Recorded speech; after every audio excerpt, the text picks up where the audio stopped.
this tiny space that we were talking in last week, where we were showing you how to make some cool portraits in tight spaces. We're back in this tight space. Oh, my volume's up on my laptop and I can hear myself and it's weirded me out. Pardon, donne. Perfect.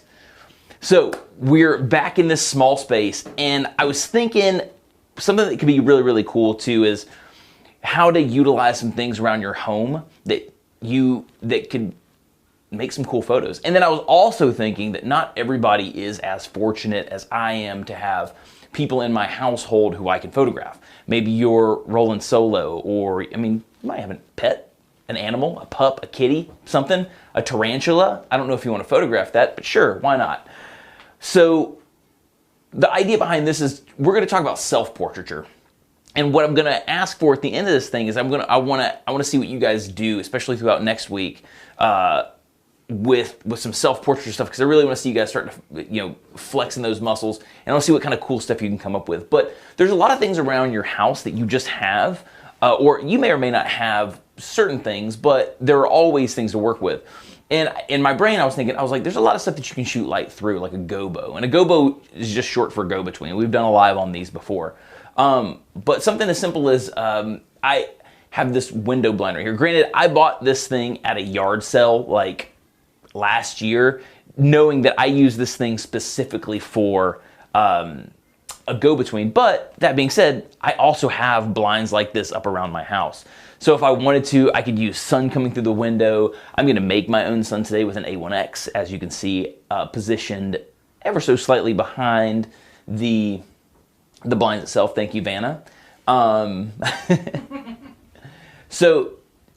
But this is just about taking some of the things that you have in your house that you may or may not have. And we're also going to do something simple too, where I have a baby blanket right here. I also have a towel that we're going to use to kind of as a flag to kind of cut the light. Just things that you can do. And granted, you don't have to necessarily shoot this kind of stuff. This is just to start giving you an idea of things that you have the ability to control.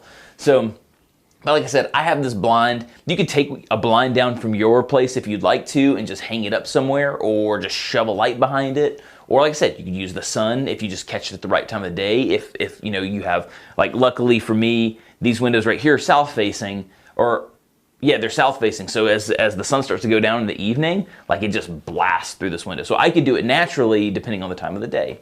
But if you don't want to have to worry about the time of the day, I'm going to show you how you can do that without it. So like I said, we're simply trying something with gobos. And I went today with a natural looking backdrop. Once again, I have like funky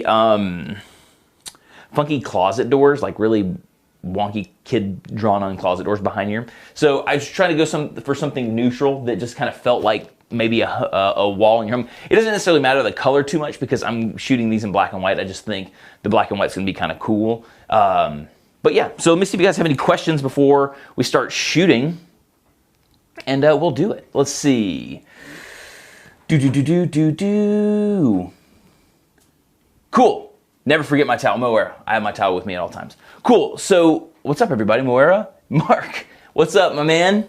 In the house. So everybody's here. Let's do this. So like I said, the thing that you're going to want to do when you're trying to get a gobo and a sharp line is you're going to need a small light source. So I have an A1 an A1X unmodified with the actual. Let me take it off really fast so I can show you guys how to do this. So if you've never played with an A1, or maybe you just don't know that your A1 can do this, so you have right here next to the group channel and letter, you have this little U shape, and that's actually showing you what your current zoom spread is on your flash. So if you twist the head, you can actually hear the motor. Very cool, very robotic. As you turn the head, you will actually widen the beam spread, or you'll tighten the beam spread. I want the beam spread as tight as possible. So the light source will still be the size of this right here. And the other thing that you're going to want to do is you're going to want to back it up a little bit. For the wide shot, for some of the stuff, I had it a lot closer just so you kind of see that I was using a flash. But I'm actually going to back it up more towards that corner just so I can get a harder light source.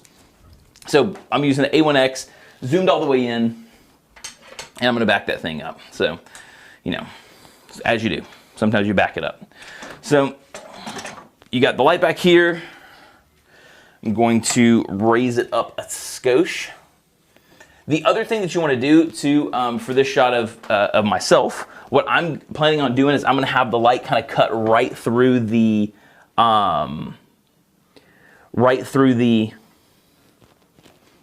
blind, and I'm going to have it. I want my eyes illuminated, but I want you to be able to see the slats. The kind of trick to this, especially if you're doing self-portraiture, is when you're looking through the blinds, you want to be able to see with your eyes the flash head. If the flash head is hidden behind one of the louvers or anything like that, you're going to get the black band right across your eyes. And I want the eyes to be what's present in the shot. So what I'm using is, once again, I'm using this big bank of windows behind you guys as my fill light. It's set 2 stops lower, and I used my electronic viewfinder inside of my Fuji X-T3 to see that. So a lot of times, pretty much all cameras these days, if you don't have an electronic viewfinder, you can flip over in DVF mode on your back screen. And I just use that to bring my fill light down 2 stops underexposed from what I would normally get if I was trying to expose properly for the shot. So my fill light's going to be 2 stops underexposed, big bank of windows. Hopefully at your home you have windows. You can do the same thing. And then I've just set my light just slightly off to the side from that, just so I can get some fill on this side, and then also to fill in the shadows that are going to be cast by the actual the blind louvers themselves. So camera settings wise, we are rolling at, and let me actually pull up my Capture One, and you can see it. So you can see right here, I'm 125th of a second, I'm ISO 800, and I'm rolling at f8, although I don't really know why my f8 is not showing up. So, but I'm rolling at f8. I'm also going to set my focus to continuous, just because if I move around, I want that to be doing just that. So there we go, eye auto. So cool. I don't know if I'm in the middle of the frame. I zoomed in a little bit tighter. And the other thing I want to do is I'm going to set my A1, my air remote to TTL mode, because I need it in TTL mode for this shot. So it may overexpose, it may not. We'll see what happens. But so I've got my trigger, I can trigger my camera from my phone, so I'm going to trigger it from my phone. If you don't have a trigger, just turn on the self timer. So some of them have like 2 seconds and 10 seconds. Just pop a 10-second self timer on there, kind of give yourself a couple of seconds to get ready and do this. But this is what's really, really cool. So you're gonna be able to explore light. You're gonna be able to, you have a person to explore it on yourself. Surprise, bet you didn't even see that coming. So you have yourself that you can take pictures of, your camera can do the self timer, you can do a lot of this stuff by yourself. So if you don't have somebody in your household that's coming by, especially as you're trying to keep your distance from people right now, this is a really, really good thing to do to help stay creative. So let me get my remote turned on. I think we're connected, so here we go. 3, 2, 1. Perfect. Probably a little more overexposed than I'd like to, but the cool thing is I can easily go over to my air remote, flip that sucker into manual mode, and I'm going to bring it down about a stop. Just for my taste, I think for this is what I'm going to like. I might actually go down a little bit more. So, hey Chris, the audio just cut out. Audio cut out? Did I sit on my pack? All right, hold on, party peeps. Do you have it on the? Do you have it here? Let's check. Hold on just a second, everybody. We've got to pull up our live monitor, see where we're at. Did I sit on my pack? Oh, nope. Okay, we're good. We're good. Awesome. Okay. Cool. So we're good on audio there. Sweet. So we are set back here once again with my camera. We're in TTL mode. I'm going to make sure that I'm in the frame the way that I want to be. And here we go. Once again, I can see with my eyes the actual head of that A1X back there. So I know that that light's going to cut right through my eyes, so they'll be illuminated. So here we go. 3, 2, 1. So this is going to be a little more of the mood I was kind of going for. So you can do something easily like that. So that's just utilizing some blinds. I took them down and I put mine on a light stand with a little grip arm. Really, really easy stuff. I mean, I literally just strung them through the actual strings themselves. So it's really, really simple. So you can easily do that. You could, once again, you could leave them hung up if you want to, if you have a family member who would kill you for taking down a blind, and maybe try to get the light out there a little bit. So you just have a lot of really, really great options as far as that stuff kind of goes. And then, you can play with, contrast. Like let's see what happens if we move it even tighter. Because if we move it tighter, we're gonna start playing with the inverse square law. So the light's gonna fall off a lot faster. Let's do that. Let's go with the light in a little bit more. And once again, that's the cool thing about experimenting with all this stuff. So if I wanted maybe something a touch more contrasty, bring the light in. What's gonna happen is you're probably gonna start seeing more of the edges, the edges of the louvers are gonna start to diffuse out even more than they are right now. And like I said, you can do something, if you wanted to get even smaller light source, if you have like a B10 and a snoot, you could throw a snoot on that sucker, or a B1 or something like that. A snoot's gonna get that light source a little bit smaller. So just cool options there. I know that I'm gonna need to turn my TTL back on because this thing's probably gonna shoot way overexposed since I brought it forward like 4 feet. So let's see. Here we go. Let's 3, 2, 1. Let's see. So the light's in a little bit more, a touch more contrast. Actually, the louvers look pretty good. Like I said, they're going to diffuse out on the edges a little bit more, just because that light source is getting closer to the actual thing that you're using as a gobo. I could break that up a little bit. I could bring the gobo a little bit closer to me. I could probably, this is probably out of frame. So I could do something like this.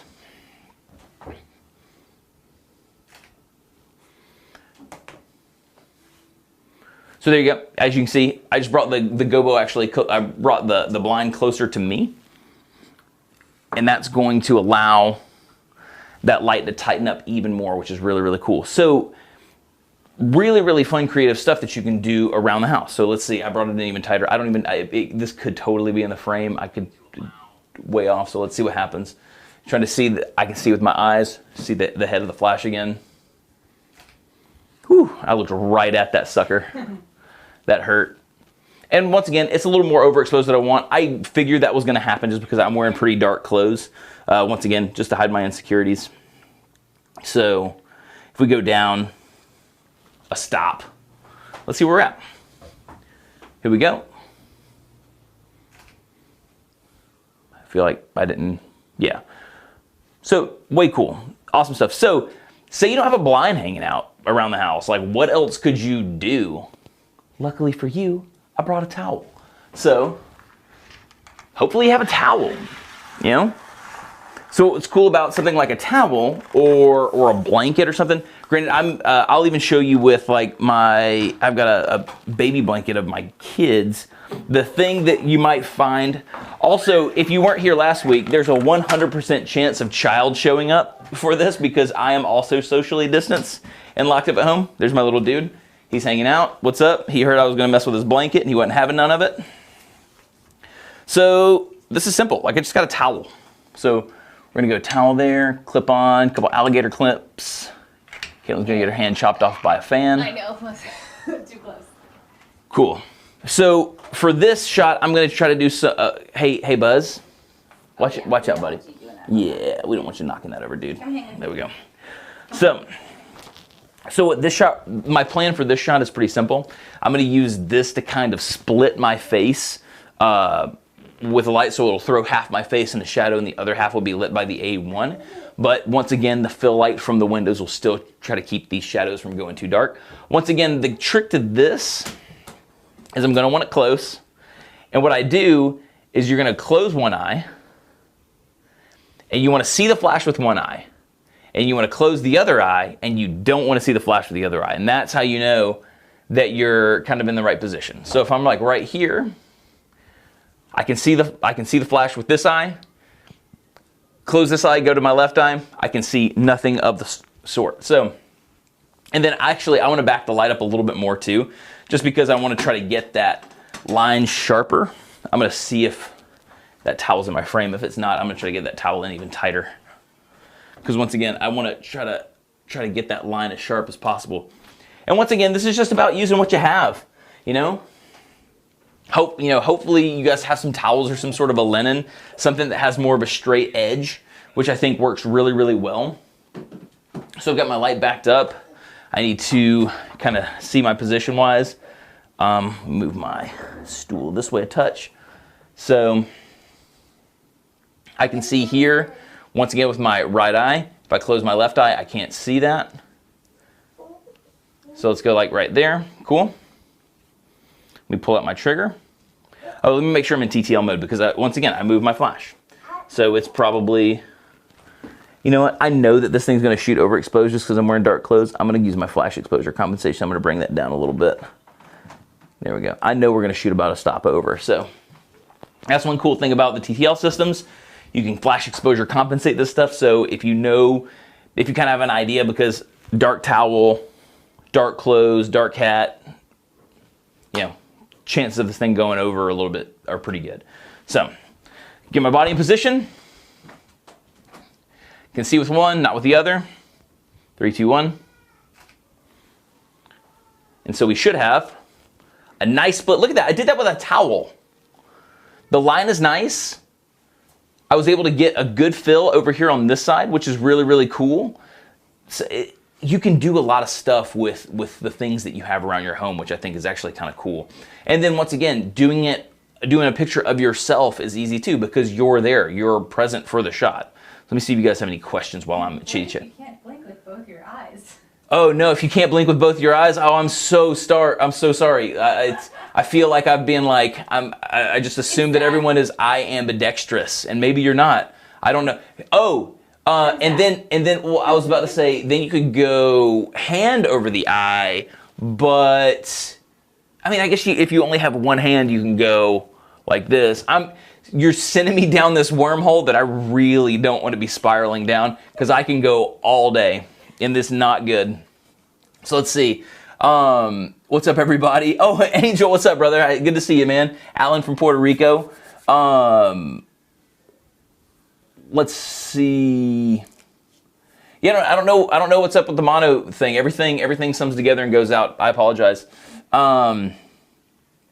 Let's see. What if you, it was Zach. I didn't realize the winking with both eyes was Mr. Sutton. How dare you, sir? How dare you? And yes, I will be starting over completely for you, especially since you don't know anything about gobos or any of that kind of stuff. So, but like I said, you could take something as simple as a towel, something with some sort of a straight edge. I mean, I could use, I tested earlier with my son's baby blanket, which is this jammer right here. But the problem that'll arise, especially with this thing, it gets ruffly, and so you're not going to get as clean of an edge. Hey, what's up, little buddy? So pretty easy stuff. Let's see. Here for the wheeling and the dealing. Sheepy shapping. Cool.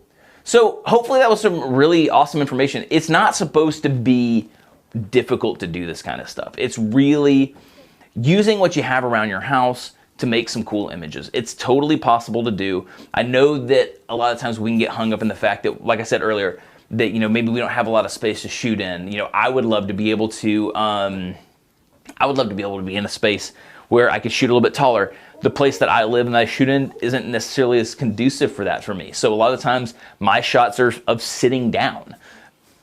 It's just working with the constraints that you have to work with. Right now, the constraint is, unfortunately, we're inside. A lot of us are inside. If some of us have the luxury of being able to go out into our yard, some of us don't have that luxury. So knowing that you can make cool stuff while you're cooped up inside is pretty freeing, and to actually go and try new things. Maybe you've never even messed with a gobo before. They're pretty fun, and you can use pretty much anything to do a gobo. If you have a plant in your house, plants are really, really cool for this kind of stuff.